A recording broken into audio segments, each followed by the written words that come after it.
Good afternoon, everyone, and I want to welcome you to the American Society of Public Administration section on Science and Technology and Government's first Lunch and Learn of 2024. We're so happy that you are able to join us today for what is sure to be a very interesting discussion. This meeting is being recorded and will be posted to our YouTube channel later on today. Before we start, I'd like to let you know a bit about ASPA's section on Science and Technology and Government. The mission of STIG is to assist public administrators to learn about uses and limitations of science and technology in government. By promoting awareness of government's use of science and technology, STIG's goal is to improve government efficiency and effectiveness.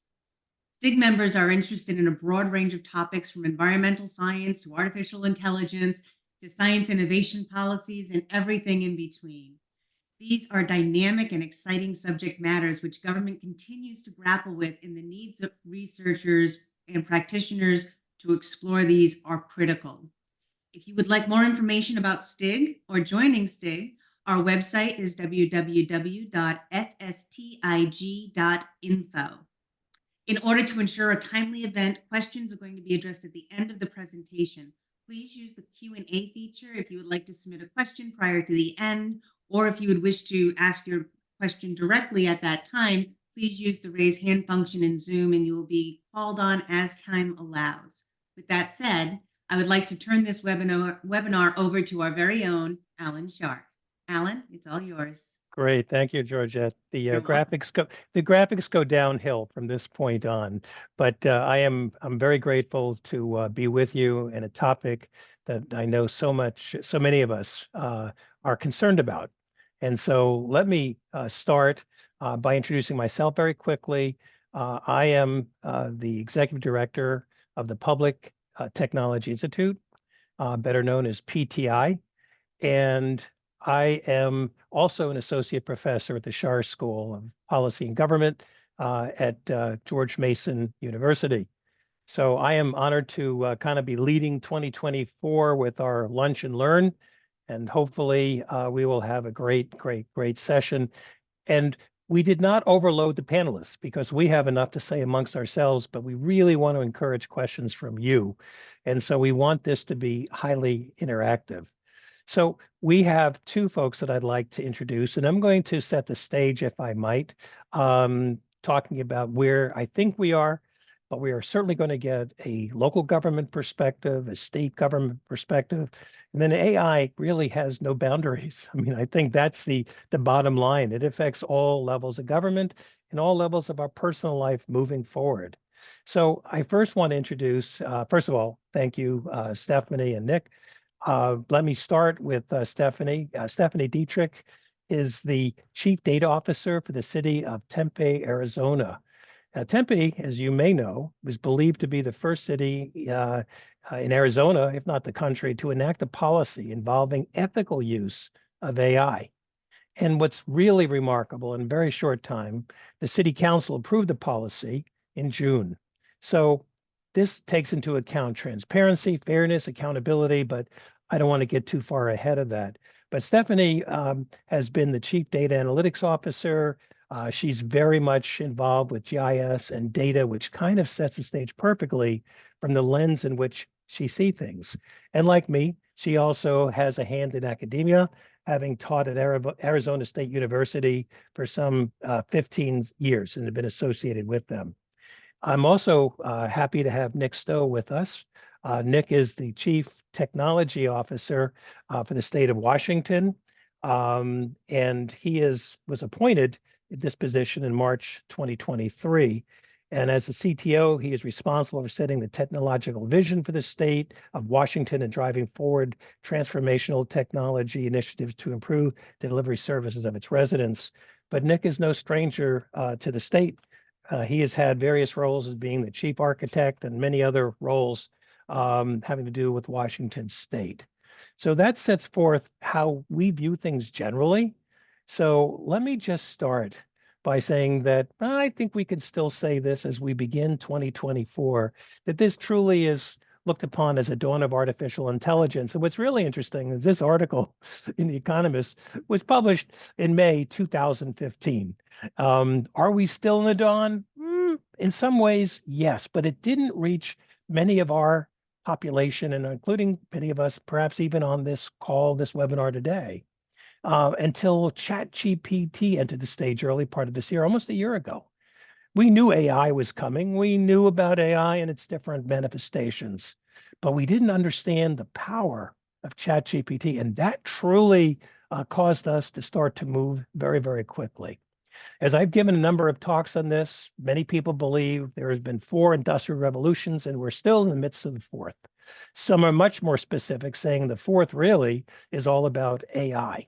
It's not just about big data and all that, the Internet of Things. It's kind of like smart cities, Internet of Things, AI, all coming together along with big data to make it work. So regardless of labels, it really is a big deal. So there isn't a product that we don't buy today that advertises AI. Put aside ChatGPT and generative AI. I mean, here we have a washing machine that is a whole new laundry that works with Alexa. It detects volume and weight of each unique laundry load. It has advanced AI sensors to identify fabric types and compares this information against more than 20,000 data points. It detects mixed load of t-shirts, pants, and then programs a wash cycle to use customized motions, temperatures, and times. So it just gives you a sense of where we're headed. And then we have things like the AI robot. Well, it's been around, but now suddenly it's even smarter. They have vacuum cleaners. We are talking to our remotes. We are talking to our computers, just exploding everywhere. AI is everywhere. So many people have said, well, is this a hype or reality?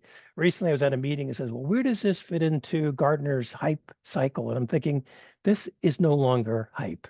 In fact, a good illustration of this is the statistic right here.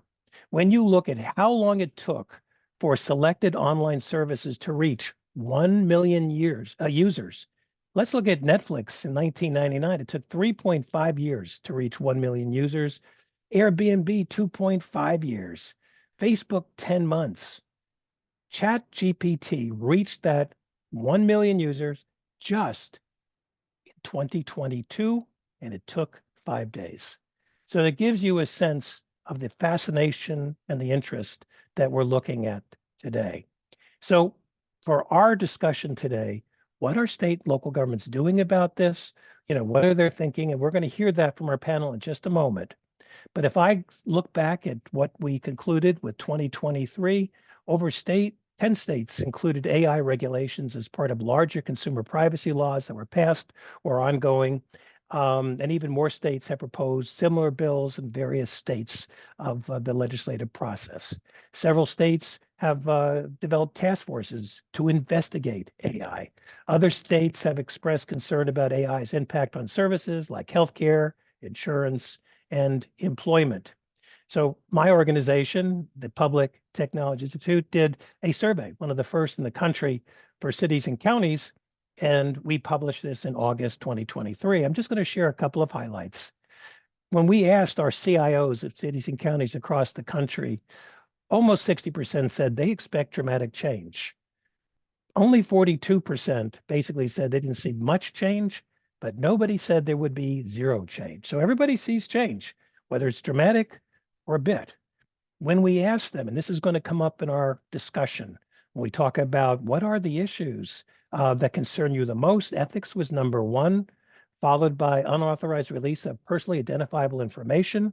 So that gets into privacy issues, wrong and harmful decisions, 4.8, misinformation, disinformation, a close second. Then we have bias, redirection of valuable resources, and then copyright infringement, which is starting to grow in the body of law. When we ask them, where do they see AI playing the greatest role generally? Cybersecurity management was clearly number 1, followed by data analysis, and surprising citizen engagement came in at number 3. And I think this as a result of the pandemic, where we really had to pivot and develop more citizen-facing services.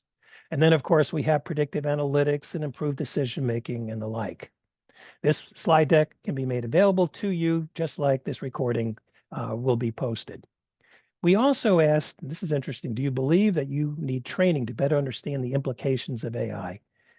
over 80% said yes. This is the highest we've had of any of our surveys, both in overall response rate and in terms of a clear indicator. And they wanted this not only for their staff, but for themselves. Only a few said, no, we don't need any training at this time. If I look at NASIO, jumping ahead on the state side, we just came from a meeting today where NASIO was presenting twice. We presented last week with NASIO. And for those not familiar, this is the National Association of Chief Information for the states. And look at number 3. Number 1 was interesting because it was tied with digital government and digital services, but never before in the top 10 on my surveys or NASIO surveys was artificial intelligence, machine learning, robotic process automation, all those things melded together to become number 3 in terms of top priorities for the coming year. So this is kind of interesting. And so I think I'm going to stop here and turn to our panel. And I'm going to ask Stephanie, if you don't mind beginning, because you and I did a podcast together. I believe it was only a number of months ago. It feels a lot sooner. And we discussed what you were able to accomplish in the city of Tempe. So tell us again, because many of the folks that are on this particular webinar may have missed that podcast. So let me start. Somewhere you felt a need, you felt that there should be some kind of codification for the city in terms of the appropriate use of AI. Could you just share, a little bit about what led you to that conclusion? So probably 2 years ago or so, I started looking at the ideas of bias when it comes to automated decision-making, machine learning, even, looking at remote sensing and how we leverage that data as we expend funding to provide services or improve, areas of our community.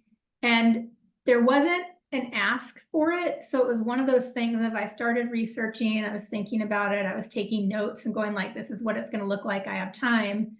And I had the support of city leadership. And I said, I'm doing this. And at some point I'll have something put together that I want to go to council. And then Chat GPT hit and I did what everybody else did, which was take a pause, take a deep breath. And I went, oh. And all I could think of was I missed the boat. I'm like, I could have had all this done by now. And here's something that everybody can get access to for free, that's being painted by the news and all these tech publications as being the thing that's going to solve all problems for everybody. And so when I saw that, I saw the first article about it, and it probably was a week later where I kept seeing more. And I went to our CIO and our city manager and just said, I'm now behind on what we were doing. And I'm like, I'm going to write the policy. And I gave them kind of an idea of what I was thinking. And I told them it was going to be fast. I'm like, I'd like to get it, written in a couple weeks. And I wanted to go to council and I want your support. And they were very supportive.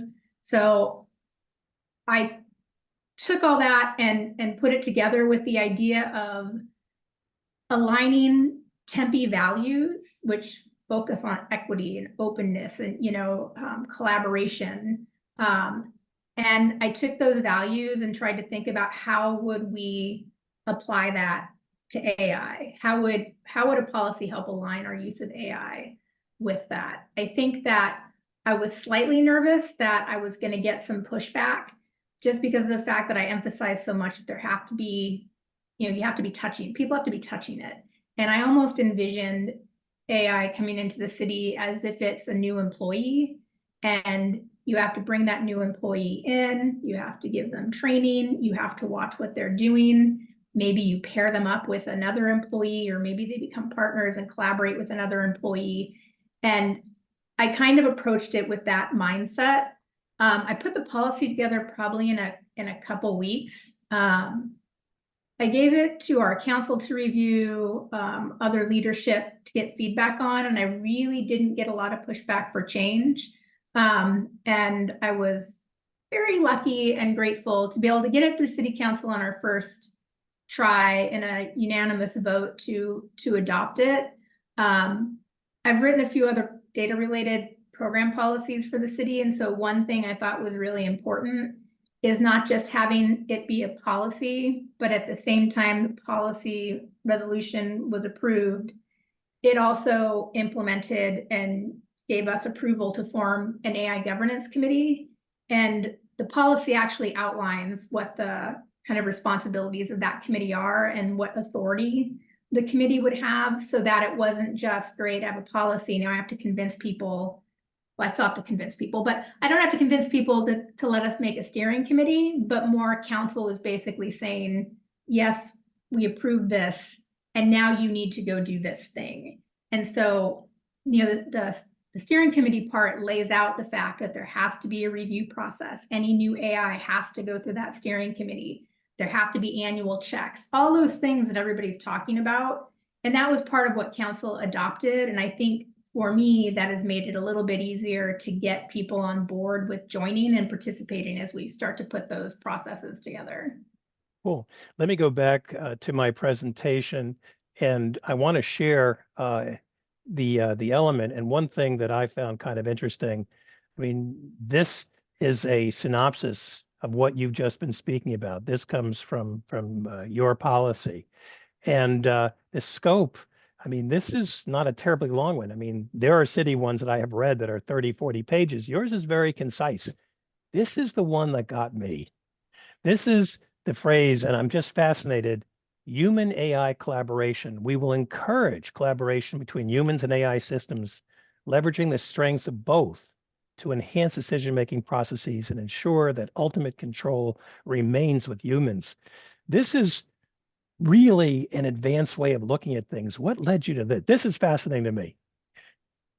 I think what had me thinking this way is, one, everybody's, and I mean, you showed what that article was from 2015. Everybody's, you know, belief and fear that AI was going to come in and replace all the people, and then that would be the end of society as we knew it.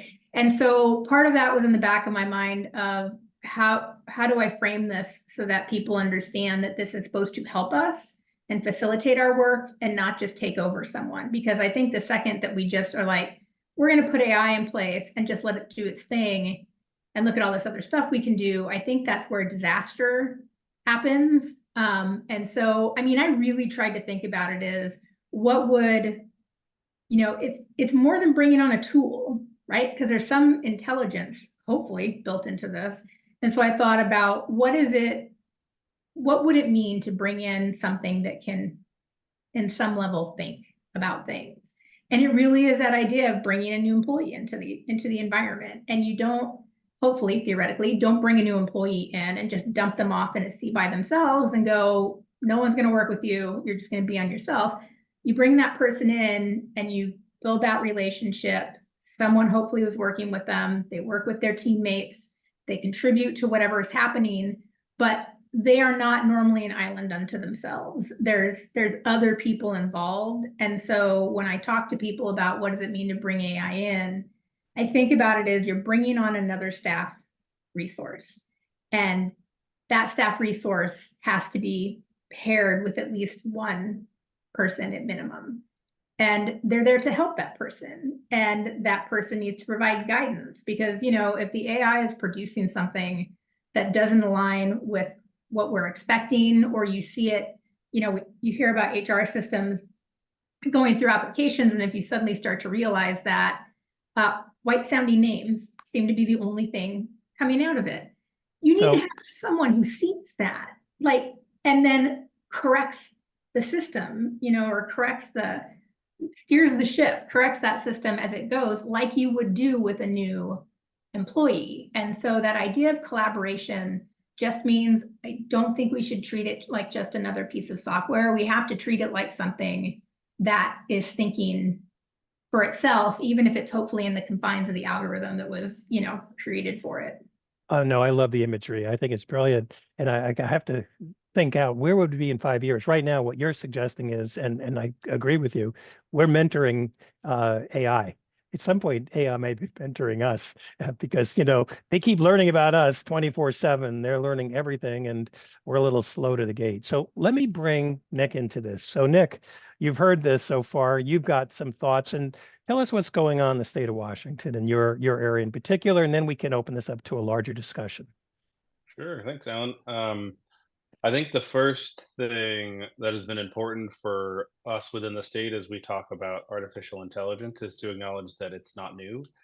And I think John McCarthy coined the term in 1955. So I appreciate that you had your timeline, and I really appreciate that you started with an article dated in 2015, because one of the things that we've seen that ChatGPT, the impact of the release of a publicly accessible generative model, was a lot of fear around the future of artificial intelligence and the impact on our work.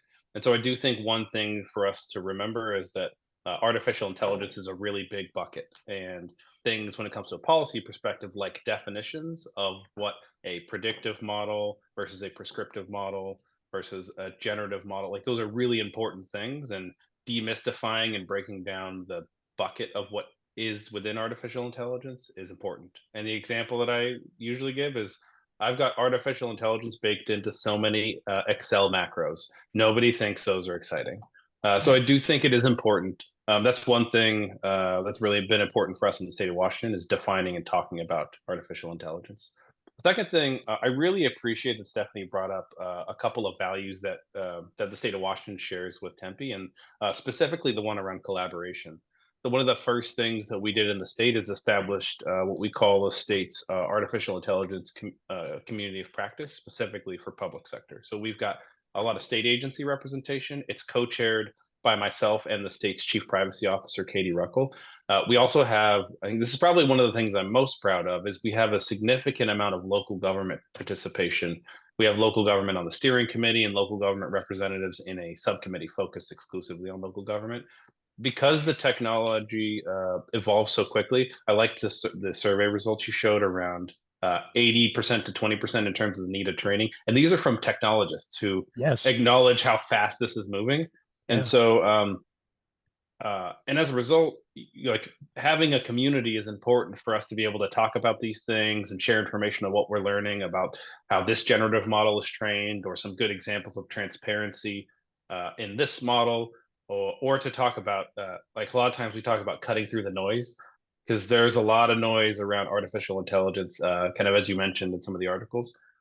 The second thing, so once we kind of got the community together, I think another thing I appreciate is we focused kind of like Stephanie on publishing something. So we published our initial guidelines on the safe and responsible and purposeful use of generative AI for the public sector. And one of the things that I think I really appreciate, that first, as a community, we collaborated and produced those guidelines. And second, in the guidelines, again, specifically focused on generative AI, we called out a lot of your traditional principles that you've seen in maybe in the AI Act in EU, or in President Biden's executive order around fairness and inclusion and accountability and responsibility, explainability of models. We also called out public purpose and social benefit, which we really felt was something important for us to call out in our guidelines, around making sure that, just like any other piece of technology, what we do with this needs to be focused on better serving the residents of the state of Washington.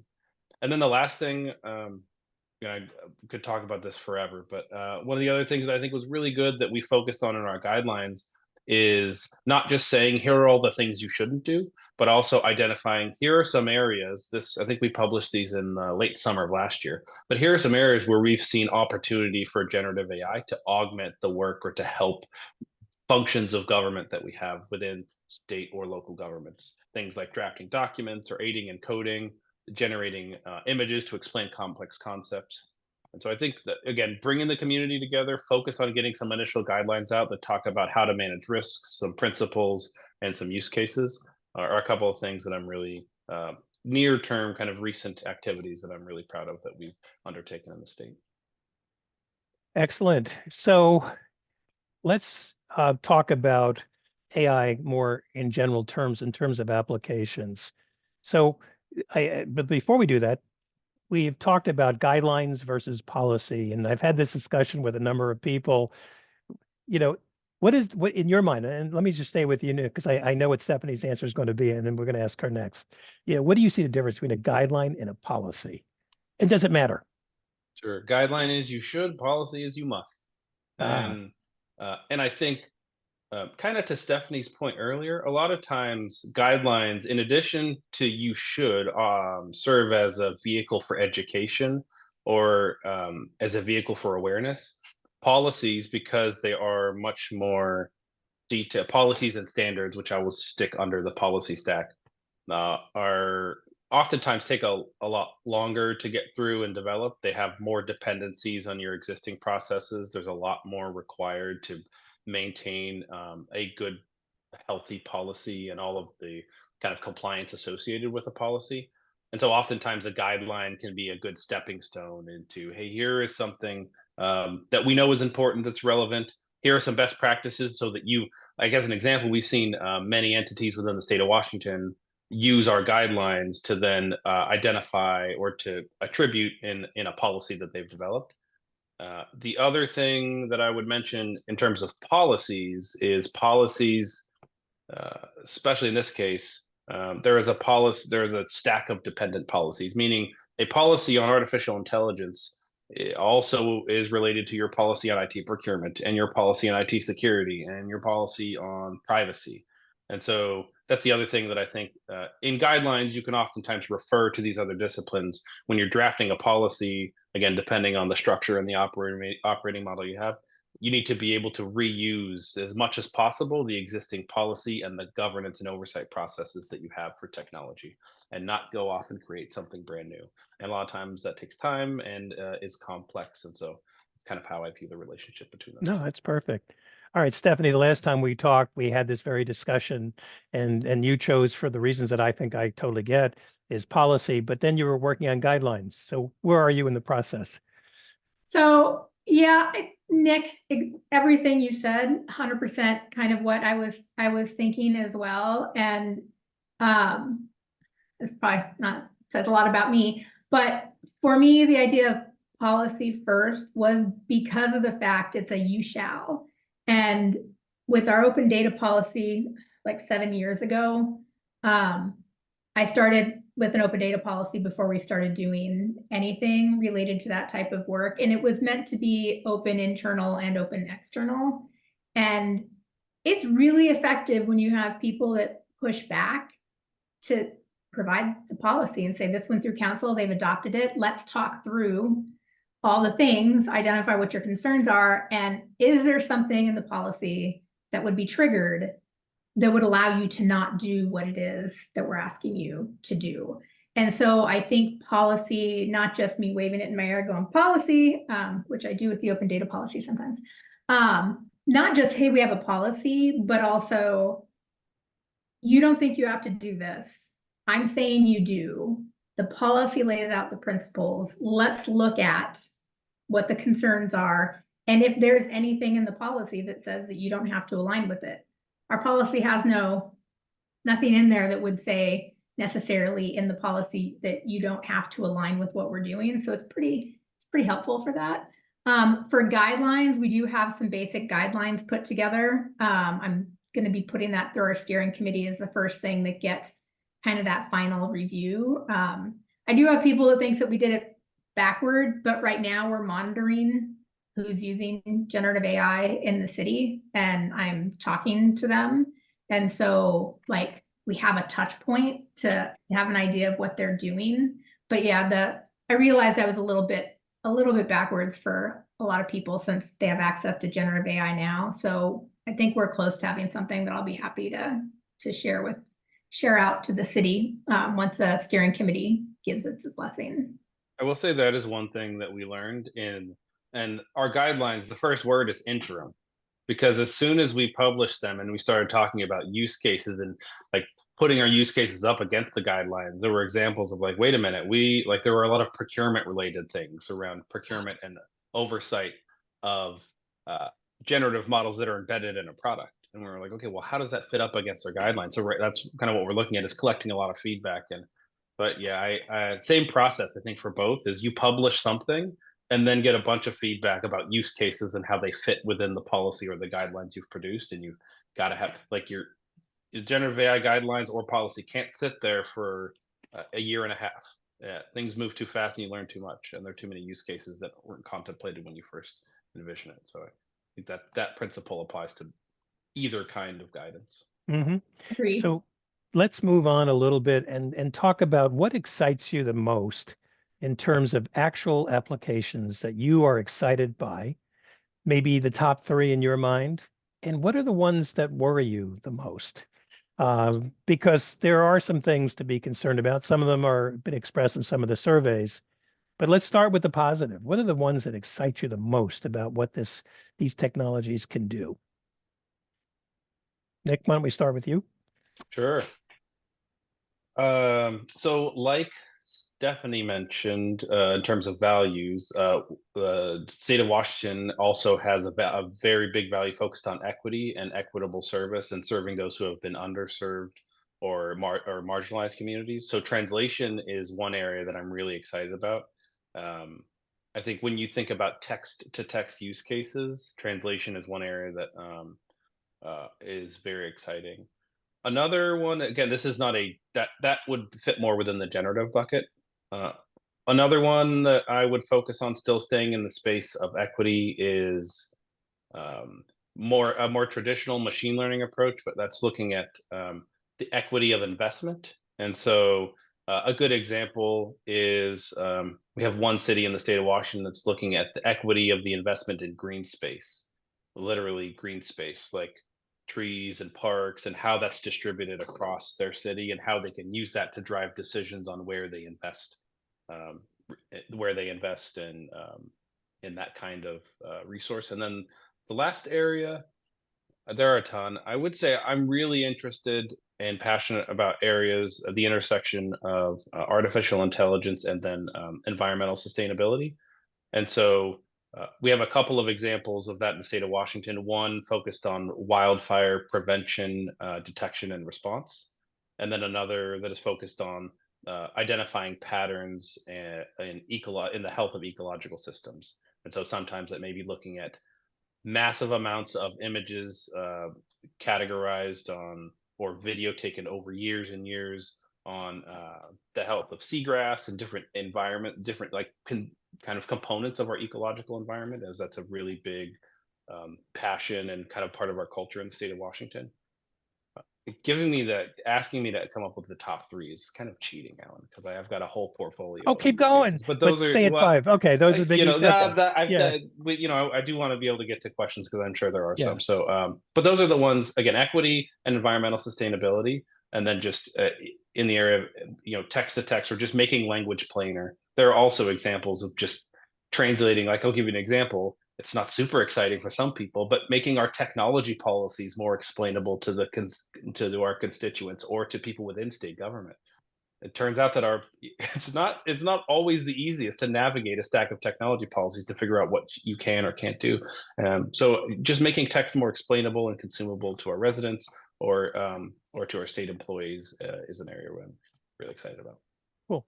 All right, Stephanie, what are the 3 top areas that excite you the most in terms of AI applications? Well, that last one that Nick just mentioned, I think is really important, in part just selfishly, because when I write things for leadership or for council, I constantly hear, I think it's simple, and I get, you need to simplify it more.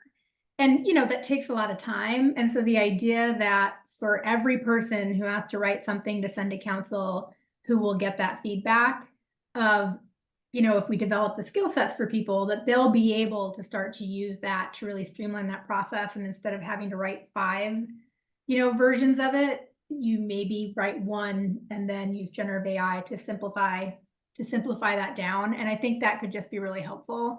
But the big area where I think this could be useful is looking more at analytics when you start talking about like open-ended questions, text prompts, things like that, and combining that with things like demographic data. Our city is very enthusiastic about doing surveys, and they use the results every time, but they ask open-ended questions. And I've been looking at bringing something in to address that and do that analysis for a while. And now we're finally at the point to where the tools are more easily available. ChatGPT can help perform analytics and, start to pull insights out of content that you place in there. The tools that Microsoft has provides a lot of functionality there. And it's probably been 6 years that I've been asking for something like that. So I'm all in when it comes to that. And the other part is also machine learning.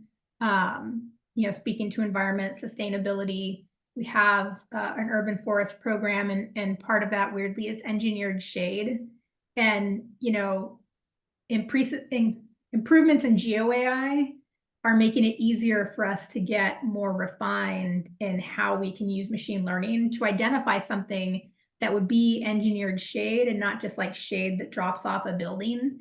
And so I think that that's exciting. We made a first pass at it and it did a pretty good job. But, as AI systems continue to evolve, I'm hoping that we can be more hands-off in the initial work and it can speed that up a lot faster. But the natural language processing and kind of helping people write things that are more understandable, I think for me are two really big ones.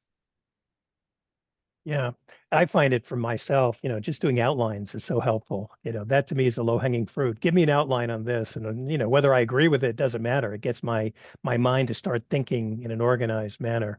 And of course, there are a number of academics on this webinar, and one of the great fears we have on the negative, which we're going to get to, is what does this mean for our students? I can tell you the faculty meetings, and I don't know, Stephanie, if you've been involved with some of those discussions, it's like this is the end of academia and all this horrible stuff. And I got to tell you, as I start the new semester, I have an AI policy for my class, and I say use it, and I encourage it. I think it's great. Just don't submit it for you. So, my guidelines, use it for brainstorming, use it for getting better ideas, crystallizing your ideas, but the work has to be yours. And otherwise that would be plagiarism. Anyway, Nick, tell us, what are the things that you worry about? I'm going to stay. Yeah, I'm going to stay on equity. Okay. Because I look at broadband, we are still trying to get broadband out to communities that haven't had access to the internet. And so I think if we already knew we had an equity problem when it comes to connectivity, education, and device access, then equity of access to tools like this that are very powerful for processing information is one thing that I am very concerned about. The second thing is bias. So the translation use case I came up with earlier, a lot of times many of the language models that we may have interacted with are good at English to English translation because of the data that they're trained on.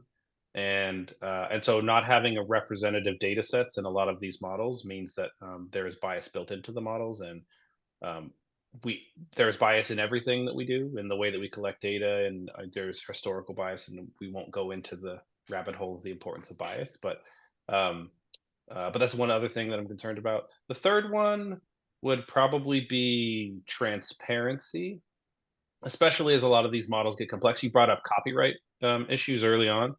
I think is a good example of the challenge you have when you have these really massive, complex models that are trained on very, very large data sets. Lineage and transparency become important. One of the things that I appreciate that Stephanie brought up earlier is the kind of focus on automated decisions. So in the state of Washington, we've had a task force, a work group that looked at automated decision systems, and then we recently released some procurement guidance focused on controls for automated decision systems, as well as a report. And so those are areas where without having some really good, clear controls or transparency or ways to mitigate that, you can. That's another area where I'm. A lot of large models that are developed by a private entity, they do have examples of transparency, but I think that's another area that I'm concerned about, which I've also seen a lot of focus on in Europe in terms of what they're working on the AI Act. So those are probably Cool. the big All things. right. Stephanie, we're getting a lot of questions. I want to get to them, but I am going to ask you the same. What worries you the most about AI from your perspective? I think Nick hit on, obviously bias is, I think it's one of the first things that we have in our policy, and it causes me great concern, especially as you start talking about public safety and criminal justice. That just gives me a tick, because it's like the level of focus I think you need in oversight and transparency with that is massive. And I think that that gives people pause when it's like, should we be doing that? Transparency on my side too is that public facing component, and what does it mean to have meaningful input to this in a way that doesn't slow adoption of new technology down? Because we don't want to be the roadblock where it's going to take a year to get a decision because we've come up with such a complicated process that no one can do anything. And so one of the things that we're looking at is creating, I think San Diego has something like this, of a public steering committee, public governance committee for AI, similar to what we have with our planning groups, that depending on what it is, would kind of have the same review process as we do internally and provide that type of feedback. So there is that public facing awareness, and we're not just talking to ourselves in a vacuum. The other thing that I have concerns about is all the audio and image generation. And at the city, that is one thing for me that will be a no-no, is any generative AI audio. I think I heard a story yesterday, something about the White House and a message that came out that used generated Biden's voice. That to me is just very scary. And the fact that there's no way to figure that out. So for the city at this point in time, that's just that's going to be totally prohibited. So a number of the questions, thanks, Stephanie, and both of you. A number of questions have come up relate to citizens, and in a way that's no surprise, because that's ultimately our goal, to serve citizens. And it just so happens that this is a major area that has been expressed in our surveys looking at 2024 and beyond, both at NASIO and the PTI surveys. Citizen engagement is way up there. Citizen trust is way down. So how do we inform the public? And there's many pieces to this in the remaining time, but I think this is where we're going to probably wind up for today's discussion. I can see a part 2 coming, but in terms of how do we tell people when we're using it? How do we educate the public? Perhaps is that a role for government to kind of let them know what they should be in more of a consumer alert kind of thing? How are we using these tools for better citizen engagement? There's a lot there. That could be each one of those could be a webinar unto itself.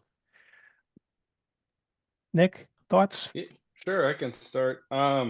This is actually, I love this question because it's something we had our AI community practice I mentioned meets monthly, and this was one of the topics that we brought up. Is our big priority focus is resident engagement on these issues. Now, the state of Washington, we've got 8 million residents, anywhere between 100 to 200 agencies, boards, and commissions. So a common approach, and then all of our local government entities that are part of our community practice. So a common approach would be difficult. So what we're looking at is what are some of the best practices? So kind of like you mentioned, I think Stephanie mentioned, I think it's San Jose or San Diego has their, we looked at one example. I think the city of Seattle, in the development of their policy, had an advisory group that was representative of residents. We are looking to partner. The state of Washington has a state agency called the Office of Equity that focuses on equity and engagement with the community. And so that's one entity that we're focused on partnering with this year. The other thing that I would look at is our state. I mentioned I co-chair our community practice with our State Chief Privacy Officer, Katie Ruckel. And one thing that Katie does is a lot of the content that she produces is publicly accessible. And so as an example, she had a webinar with me and our State Chief Data Officer and herself when the guidelines came out, to talk about the guidelines and the impact that it has, and just to provide a resource for residents. I do think we need to, that's something we need to do more of. And I think there are best practices, and then there are also focused areas. As an example, in the state of Washington, we have a law focused on facial recognition. And so if any state agency or entity wants to pursue the use of facial recognition technology, which could have a benefit for helping people identify themselves or to fight fraud, there is a process that includes very specific requirements for community engagement and publicly accessible reports on the technology before it's deployed. And so I think, in addition to best practices and guidelines, looking at what does resident engagement look like in these use cases or in these specific areas that may have varying levels of risk is another important way for us to look at it. But like I said, there's a lot more that I think we can do and will do in the state, and I appreciate the question. Great. Stephanie, same question.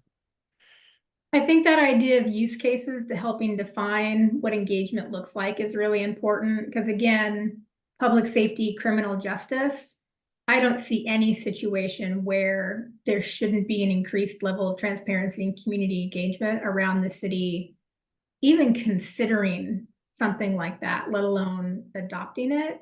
And one of the things that I think is going to require kind of a change, at least in Tempe, for how the city thinks about what it's sharing with the community is a lot of times it's you do these events, you go out and you talk to people and they can provide feedback, which is great. But when you start talking about equity, I think we can all acknowledge that there are specific populations that are comfortable going to public meetings or have the ability to go to these public meetings. You know, you have parents with kids that they can't leave at home to go to a meeting at 6 p.m. or in the middle of the day.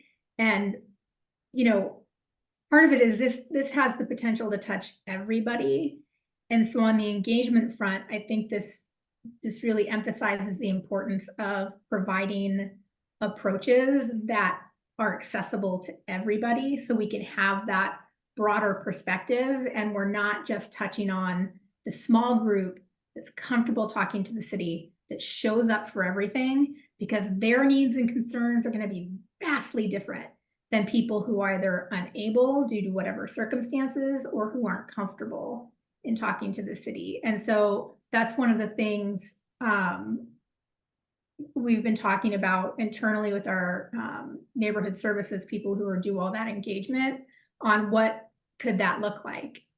We have something called Equity in Action, which tries to focus on, you know, how do you center these types of projects in equity so that you're meeting people where they are, and trying to figure out how to do that with something technology related, I think is going to be interesting because I don't think it can be the same. The other element is that ongoing communication so that people realize hopefully you build that level of trust, because it's not we evaluate it once, we're done, we're moving on to the next thing. It's we've done it, and there's going to be those processes in place that have to happen, you know, at minimum annually, where we're going back to look at what's happening to make sure that it's still aligning with what, you know, our principles and values are, and that we see that the decisions are making sense if we're talking about automated decision making. And I think it's valuable to let people know and remind them we're doing this, we're reminding you we're doing this, and this is what we're doing to make sure that it is safe for you. And I think that, you know, in the idea of building trust, I'm hoping that will help people be more, you know, trust more that we are going to be doing things that are in their best interest and that we're going to be trying to avoid harm as much as we can. But that meeting people where they are and trying to get to those communities that are often not engaged, I think for me is the big community engagement issue that I have in the back of my head. Yeah, this is the word explainability that you see so often in guidelines and policies, and that has different meaning. One is to explain it to ourselves or those who operate systems, but I think there also is an obligation perhaps to our citizens. And case in point, we are so often finding ourselves turning to chatbots and text bots, and I can just anticipate where that's headed in terms of augmenting current staff loads, asking those routine questions. I know that there were some folks that were developing some fascinating models of human type folks, but they intentionally made them facially look exactly like a human, but they made the head kind of transparent in a way that you could tell this was not a real human. In other words, do we have a responsibility to have a disclaimer that much of this information has been generated by AI? Are we trying too hard with texting to kind of make us look like humans when in fact that could actually frustrate somebody when they realize that that's not a human that they're interacting with? What responsibility? I mean, this is a whole new territory for many of us. You know, how much do we let people know without alarming them, which is to your point, Stephanie, and also at the same time reassure them. Quick thoughts on that? I think 100% people should know when they're interacting with AI or when AI is being used for something that could impact them. I think that, avoiding the shock when someone realizes it, especially if you start looking at things like, I keep harping on HR and we're not even looking at doing this with our HR system. But even if someone's applying somewhere where you have AI doing some sort of a first pass, and then they don't get selected for an interview, I just think that opens that opportunity for, if they suddenly find out AI is involved, for people to feel like they've been tricked, or we're not being honest with them, or being, feeling like we're not in, we don't really care about those first passive applications. Or with chat, I get irritated. Once I realize I'm dealing with AI and I didn't know it, drives me crazy. I think it would remove some of that frustration if we were all just up front and said, you're interacting with AI was involved in this, or this was generated by AI. And I think most guidelines that are out there right now that relate to any sort of government all mention that you have to basically cite when you're using something from generative AI. And I think that's so important. Mm-hmm. Yeah, I do too. I had a situation where I was talking with an airline where I found myself at an airport. My choice was standing on a line that could be forever without any satisfaction, or going to the 800 number. I knew it was a chatbot, and it identified itself pretty much as, yes, I'm automated, but I can help you. But if you prefer a human after, whatever. And I just felt so comfortable, because the voices have gotten much better. It's not that broken language anymore. It's really smooth. They could have fooled me, and I could have been happy, but I felt more confident understanding what was going on. Nick? Yeah, we talked. So we talked earlier about the shared values that Tempe and the state of Washington have around equity and collaboration. The other one that we didn't talk about, but we talked about a lot today, is trust. And so I think, so we have the same kind of, in our guidelines, we have the same attribution. You need, if you're generating something, you need to attribute it. But I do think that trust, like even having a notification to somebody that they're working, you are working with an AI augmented chatbot. There are many of our residents who may not have even trusted government services beforehand, regardless of the format. And that's one of the reasons why I think we have a lot of these transparent principles in government, because a lot of times you don't have another option. You don't go get you don't, oftentimes our residents don't have another option to get a service. And so trust is a really important value for us as government entities. And so that means that we have to be oftentimes overly transparent, or maybe appropriately transparent is a better way of saying it. Yeah. And so I think, the other thing I really think of in terms of this case is, well, yes, we need to be clear about when something has been augmented or generated with AI, and everyone needs another option. And so I like the example you just gave around, hey, I am AI generated, and I would love to try to help you with your problem. And if you're not comfortable, here's a way to talk to a person. And the goal in that case is to augment the workforce we have, to reduce the time it takes for somebody to get something they need and to give them options, as opposed to replacing an entire function. And I think that's really important for us to remember. Yeah. So I have a question here where someone's asking, can you comment on how the use of AI may affect technology staff attitudes? Do you see any problems on the horizon? And I suspect underlying that question might be, are they fearful of their jobs or their responsibilities? Could be one, or some of their tasks being replaced, or should they be using it? I mean, I can see many pieces to that. How are the staffs that you are involved with either embracing it? Is anybody fighting it? Is anybody resisting, or are they experimenting? For us, I think it's like any change. I think it's similar to when cloud technology became a lot more prevalent. You see some who are early adopters, some who are interested and think the technology is relevant, and some who are resistors. And I think having all of those perspectives are good. The resistors oftentimes give us the areas where we need to look in that are concerns, or we need controls, or we need more training, or need to focus on something.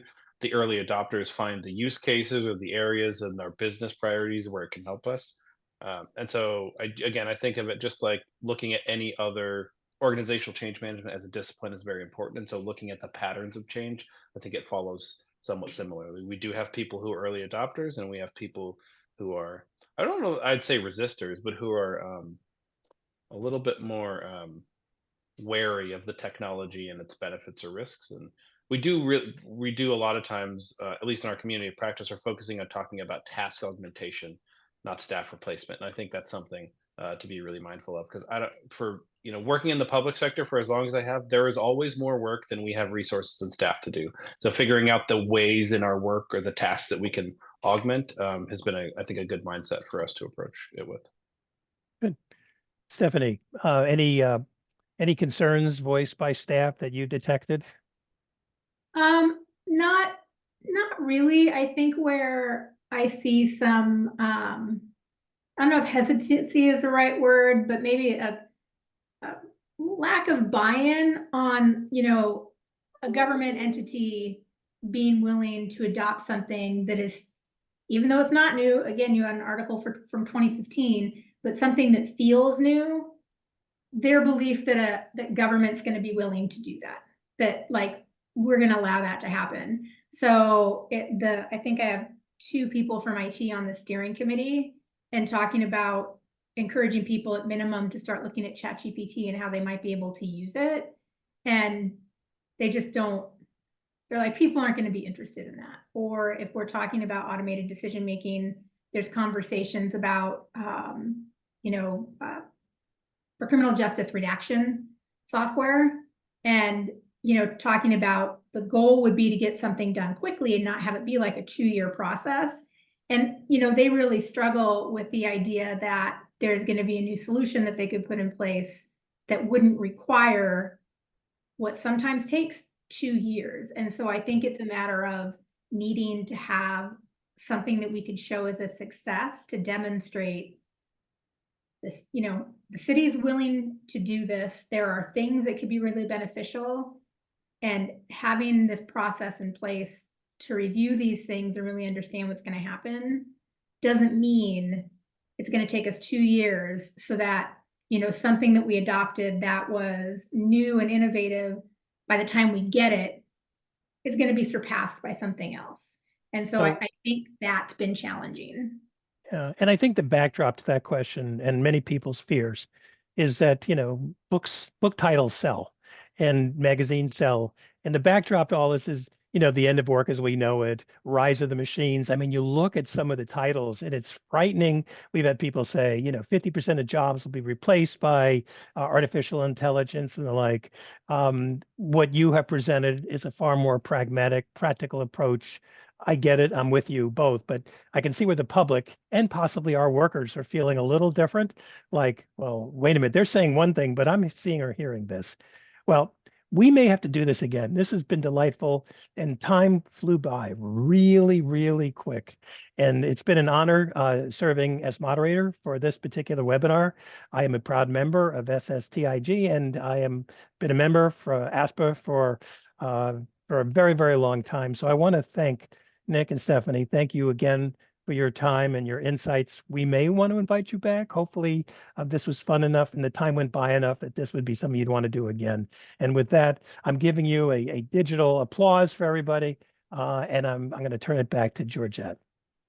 Thank you, Alan. Thank you very much, Nick and Stephanie, for a great job. Very interesting. I've been taking notes the whole time for possible research avenues. We have more questions than we had a chance to get to. So one thing that I'm going to look at doing is starting some kind of a discussion board on the STIG website. And I'll send you the link. So please feel free to pop in. So this way it can be more of a discussion instead of a question and one answer, and then it just kind of ends there. Thank you again so much. I really appreciate it, and I'm sure our members really appreciate it as well. For all our STIG members who are tuned in, please keep an eye out for a survey that's going to be coming from us to make sure that you're getting the most out of your membership and to better frame and coordinate the types of webinars that you would like to see in the future. So I want to thank again our panelists, including Alan, our very own Alan, and I wish you all the wonderful rest of the week and a great new year. Have a fabulous 2024. Yay. All right. Thank you. Thank you. Thank you, Bye. everyone.